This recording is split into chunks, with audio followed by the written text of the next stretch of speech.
The launch of Helen Zille's campaign for Joburg mayor is being hotly debated on social media. We speak to independent commentator Jonathan Katzenellenbogen. Welcome, Jonathan. Thanks very much. Great to be here. Thank you, Chris. Thank you. Now, over a year left for her to campaign. A lot can happen in that time. What are the biggest landmines that could be laid for her?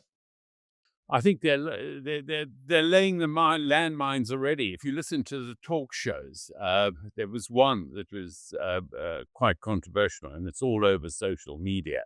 And so this talk show host came in and asked about Gaza, asked about the sort of questions: aren't you a nasty racist anyway? And well, you're not delivering to black people and so forth. But she was very good, and it's good that she's asked those sorts of questions because they get those questions out of the way so she can focus her campaign. And I think she's not going to be tripped up by a question. I think she's too highly experienced. She knows how to conduct these sorts of interviews, and I think if you really listen to her, she did very well. So but there's a lot that can go wrong in a year. One of that for her. One of that is a very strong mayoral candidate from one of the other parties might emerge. I would think that I don't know, but Herman Mashaba of Action SA might come in again and base his campaign on him having run the city, although not very well at all, some time ago, while as a DA mayor. That might happen. The ANC might want that year to get its ducks in a row and go on a campaign of filling potholes and getting water, ensuring that water supplies are not and power supplies are not cut off to areas where it has lots of voters. So that might happen. But who knows? A year is a long time, and a lot can happen. And also, more as the ANC declines, there's more likely to be fragmentation. And in our proportional representation systems, of which many of in Johannesburg, we have ward councillors and we have PR councillors. So many might come in trying to get those PR seats from very, very small parties. And if you have a multiplication, if these small parties multiply, it just makes it the DA getting a good result very difficult. And I would expect that'll happen. That's the part of one, the PR system that we have, and two, these guys are chances. They need a salary, and they know that they can possibly be kingmakers. Hence, there's an incentive to be a small party. And with the ANC not growing at all, and it might get a very poor result in the low 20s in this upcoming election. I think that there's even more of an incentive for people to form their own parties. What are the chances, as things stand now, of the Democratic Alliance, Ms. Zille's party, actually getting an outright majority in the local elections? No, I don't see them getting a majority. I'd be very, very surprised, certainly at this stage, if they did get a majority, despite the good, there's a very positive sentiment behind her. But look, the DA in 2024, if you look at the Johannesburg wards, got 25%, and back in that's at the national election. So it wasn't a local election, but if you take the provincial results and you look at the Johannesburg wards, then they got 25%, which isn't great really at all, because here we have a Gauteng urban area, and with urbanization, there's a shift towards the DA. The DA does better, but in 2021, the local government elections, the DA got 27%. So Richard Wilkinson, who's an analyst, wrote a very good piece on what he expects the DA to get. And based on various theories that they would get part of the Action SA vote and the BOSA vote and the small part because of Helen Zille's magic, they would get 35%. But that's a 9 percentage point shift from the 2024. Now, what's interesting is that the DA traditionally has got a bump between the national elections and the local government elections. More of its supporters come out for the local government elections. But the ANC has difficulty getting out the vote, and its voters tend not to come out.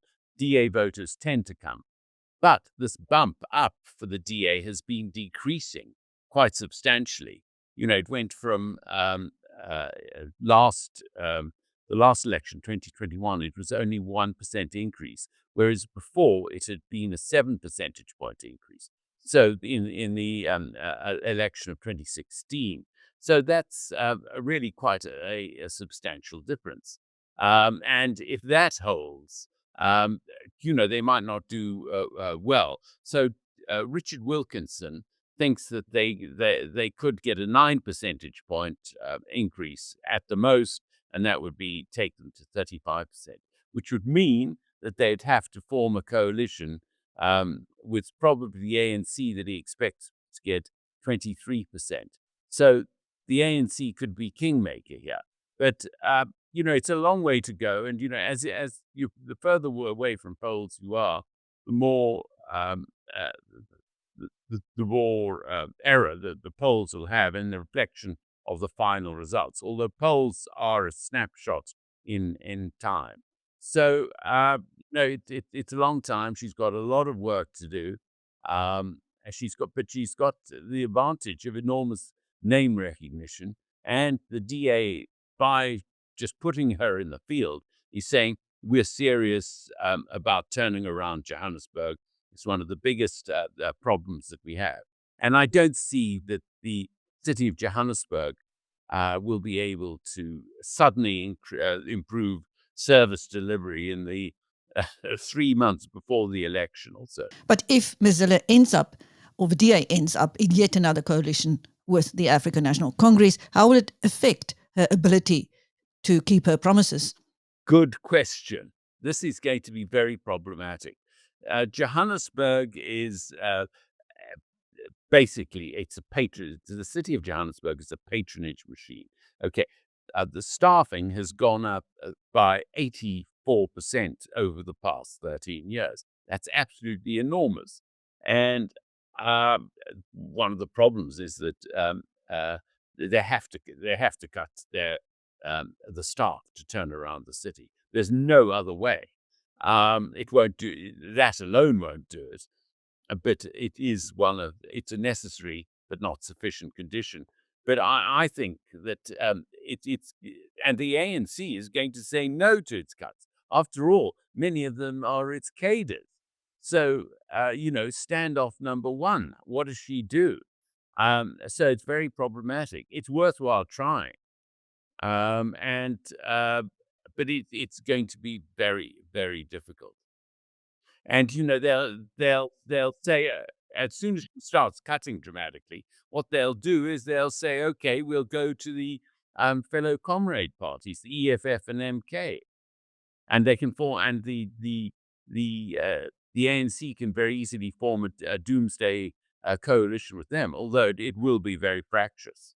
Now, even if she could get herself into a position where she could exercise her powers as mayor in an unfettered manner, where will the budget come from? This is the problem. As I said in my article on the Daily Friend earlier this week, my column, um, they have apparently a 300 billion rand infrastructure backlog, and they've got repairs and maintenance as well. When they underspend on those, vastly underspend on those. So that is a problem. It's certainly, if the the magic would come. Zille is elected. She has a solid majority, ideally, but she's not going to get that as things stand currently. She's just not going to get that. The numbers currently aren't there. But say she indeed has a free hand and can do it, well, she can cut staff. She can then improve sentiment. She can manage those roads, electricity, water far better than the ANC. She's done it before in Cape Town. She knows what it's about. She knows what local government is about, and she can put good people in place. So with that, she can get some quick wins. And if she can change business sentiment, if you can get businesses to invest in Johannesburg, your rate base goes up. And with that, you have a virtuous circle. If your rates base goes up and people are paying, and she has better rates enforcement, and the citizens see that there are not as many potholes, you get onto that virtuous circle. And then she can, on the basis of increased rates, increased revenue, she'll have increased revenue. She can then borrow and start to address some of these backlogs. But bear in mind that 300 billion rand investment that is necessary in infrastructure is nearly 4 times the annual budget of the city of Johannesburg currently. But, cities are turned around. It could take a decade in Johannesburg. That is the problem. And, so she's 74 now. And then, so 5 years' time, she's 79, approaching 80. And even Helen Zille might not want to be mayor of Johannesburg when she's 80. So they'll have to really get a very good successor to her. If that successor can carry on the job. So look, with a lot of hope, she can do it. And if she runs a really good campaign, and she's elected mayor, she can show up her coalition party as the party that's resisting and doesn't want to turn around Johannesburg because of their vested interests. She can show that and embarrass them, perhaps. But I think it's going to be a very hard push because of the ANC's vested interests. But it's worthwhile. Still, that doesn't mean that it's not worthwhile her trying, because by trying, she shows up the ANC, and you'll convince more parties. Look, she's the best the DA has by far, and putting her here shows that the DA is fully committed and is prepared to take on anyone and take on this very daunting task. I was going to ask you that even if she could exercise her powers freely and the budget materialized, to do so, how long it would take? And you say you're looking at 10 years? Well, she said 10 years, and I think it is. I looked at the Detroit experience, and it took about 10 years. The mayor was elected after their a few months after their bankruptcy in 2013. And here we are 12 years later, and he's now going on to, he's turned around the city. How solid that turnaround is open to question. And this was, the most spectacular urban implosion in America that's taken place over 30 years. And it's precisely because of a similar factor. I read this very good article on the Detroit experience, and it points out that you had this race-based patronage machine running the city, run by the Democratic Party. So people weren't, it reduced a political machine. So people got jobs on the basis of their political affiliation for their family members. If Ms. Zille fails to turn around Johannesburg, how do you see the future of Egoli, the city of gold? This is the question that many, many people are asking. And I would expect that big business and even small business are asking, and many of the residents are asking the same question. because it can't continue as it is. Here where I live in Johannesburg, we have water cut-offs at least once a week, and we've had water cut-offs for a week, and other areas have been, uh, for nearly 2 weeks. We have, there's still not very frequent power cuts, but they do happen, and there are potholes everywhere. You go along Louis Botha, it's a mess with potholes and this urban bus scheme that is half finished, and they're still continuing with it. So it's a mess getting around. It's unsafe, and I could go on, and I'm not, I'm certainly not the real lived experience in this town. Is not good. Um, so I think that a business is going to be very concerned if she doesn't get in. There are really a number of organizations that have formed a crisis organization, including Outer and others. But Outer has used the technique of not paying to deal with the tolls here in Gauteng. And you, but having a rates boycott is another thing, because they could easily seize properties, and that's far more risky. I think that big business will have to come in if they haven't already done so.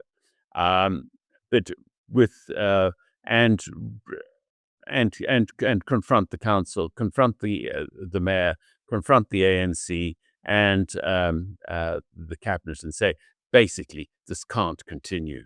It's gone too far. We have got to come and play a role. We'll set up this body, and we'll basically run the city. We will make sure that these departments run well, and we've got to have a free hand in firing people. We can't have this, basically.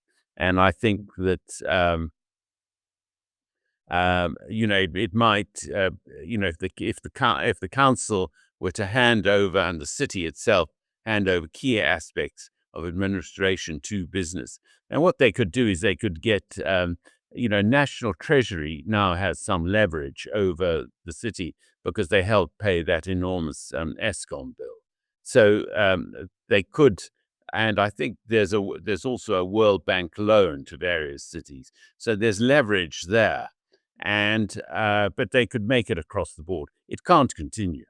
It's an embarrassment, and I think that um, uh, um, uh, President Cyril Ramaphosa had admitted himself that the ANC just can't get its act and do anything. But I think through National Treasury, like what they did, the National Treasury laid down various conditions to Eskom for its turnaround, and it seems to work. They said, bring in the original equipment suppliers, let them see what's to be done, and they got this German group engineering consortium to advise on what should be done, and this seems to have worked for the moment, at least. The power stations are running far better.